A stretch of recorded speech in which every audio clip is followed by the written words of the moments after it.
Essay number 26. The one question to ask yourself if you're tired of fighting for someone's love. We are obsessed with getting love. Absolutely obsessed. Open any website, any magazine, any social media platform, and you'll find endless advice about how to make someone want you, how to get them to text back, how to make them commit, how to be more attractive, more interesting, more worthy of their attention. We've turned love into a commodity to be earned, a prize to be won, a resource to be extracted from other people. We strategize about it like it's a military campaign. We analyze text messages like they're ancient scrolls. We perform versions of ourselves we think will be more lovable. We exhaust ourselves trying to convince people to choose us. But here's what nobody talks about. We spend so much time trying to get love that we've forgotten how to give it. And that's the real tragedy. Because while we're desperately trying to manipulate love out of other people, we're missing the fundamental truth about how love actually works. Love is not something you get. Let me say that again, because your entire culture has been telling you the opposite since the day you were born. Love is not something you get. It's not a finite resource that exists outside of you, that other people possess and can choose to give you or withhold from you. It's not a reward for being good enough, pretty enough, successful enough, interesting enough. Love is something you experience, and that experience requires two people who are equally willing to be open, to give, to receive. It's not a transaction where you perform certain behaviors and receive love in return. It's a mutual creation that happens when two people choose to be loving toward each other. But here's where we get it twisted. We think giving love without receiving it makes us weak. We think continuing to be kind and caring toward someone who doesn't reciprocate makes us pathetic. We've been told that self-respect means withdrawing our love from people who don't give it back, as if love is a business deal that needs to be equally profitable for both parties. Let me be clear about something. You cannot convince someone to love you if they don't. This is not negotiable. This is not something you can overcome with the right strategy or the perfect text message, or by becoming a better version of yourself. Love is not a problem to be solved or a code to be cracked. When someone doesn't want to express affection and love and respect toward you, that's not a challenge to overcome. It's information to accept. When you're in this situation, and we've all been there, you have two choices. You can exhaust yourself trying to change their mind, to make them see you differently, to convince them of your worth.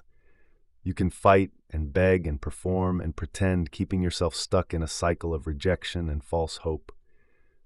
Or you can keep giving love.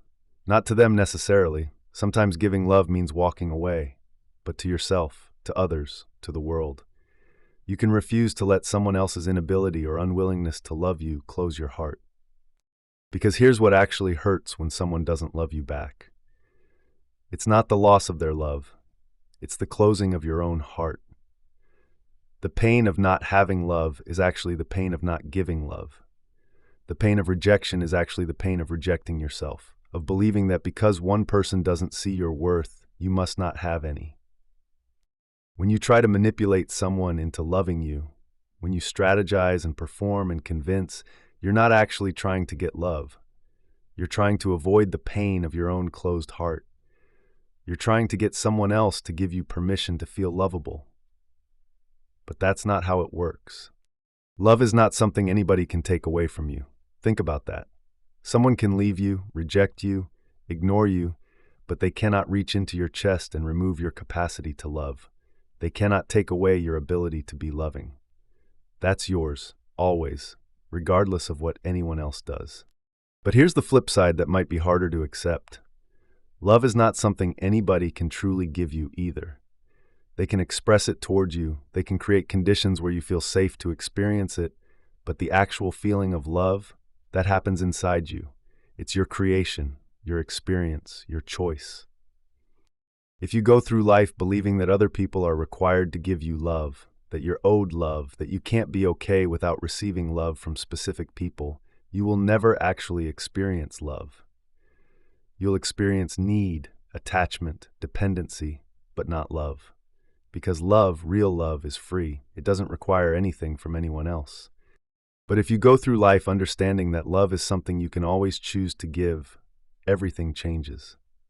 Every interaction becomes an opportunity to be loving. Every relationship, no matter how brief or seemingly insignificant, becomes a chance to practice love.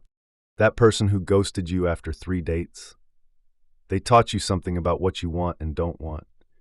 That relationship that almost worked but didn't, it showed you parts of yourself you didn't know existed. That unrequited love that consumed you, it revealed your capacity for feeling, for caring, for opening your heart. When you stop seeing these experiences as failures to get love and start seeing them as opportunities to give love, to yourself, to others, to the process of being human, your entire life becomes a series of love stories. Not the kind that end in happily ever after, but the kind that teach you how to love better, fuller, more authentically. You learn how to give without expecting returns.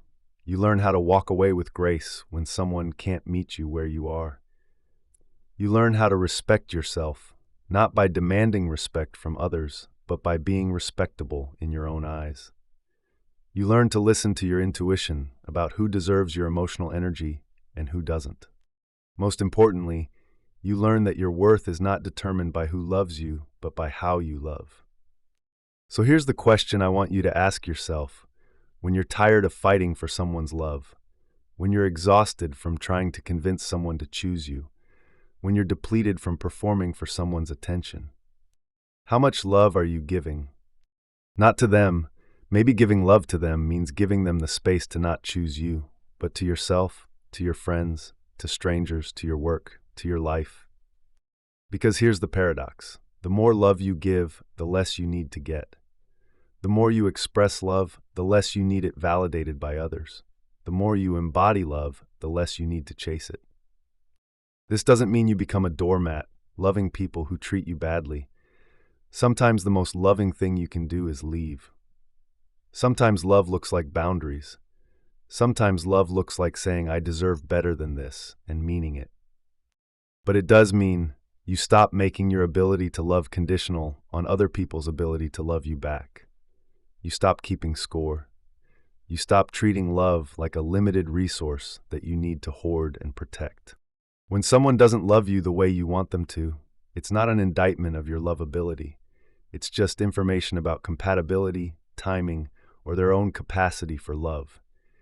It has nothing to do with your worth and everything to do with fit. The person who doesn't text you back, they're not withholding love from you. They're just not interested in creating a love experience with you. That's okay. There are billions of other people in the world, many of whom would be thrilled to create that experience with you. But you'll never find them if you're stuck trying to convince someone who's already said no. You'll never experience real love if you're exhausting yourself fighting for scraps of attention from someone who doesn't want to give them. The most powerful thing you can do when someone doesn't love you back is to love yourself harder. Not in a defensive, I don't need you anyway kind of way, but in a genuine, I refuse to abandon myself just because you're not choosing me kind of way. Love yourself enough to walk away from people who don't see your value. Love yourself enough to stop performing for approval. Love yourself enough to believe that you deserve someone who chooses you enthusiastically, not someone you have to convince. And then love others, love freely, without expectation. Love knowing that most people won't love you back the way you want them to, and that's okay. Love because it feels good to love, not because you expect returns on your investment. When you make this shift, from trying to get love to choosing to give it, everything changes. The desperate need for validation fades. The anxiety about whether someone likes you dissolves. The exhausting performance of trying to be lovable ends. You become someone who loves, rather than someone who needs to be loved. And paradoxically, that makes you infinitely more attractive to the right people. Because people who are whole, who aren't trying to extract something from others, who give freely without keeping score, those people are magnetic. But even if they weren't, even if shifting to giving love didn't make you more attractive, it would still be worth it. Because living with an open heart, even when it's been broken, even when it's been rejected, even when it's been ignored, is infinitely better than living with a closed one. The pain of not getting the love you want is temporary. The pain of closing your heart to protect yourself from that rejection is permanent, or at least it lasts as long as you keep it closed. So stop fighting for someone's love. Stop trying to convince anyone to choose you. Stop performing for approval and strategizing for attention. Instead, ask yourself how much love you're giving to yourself, to others, to the world. Because that's the only love you can control. That's the only love that's truly yours. And that's the only love that actually matters.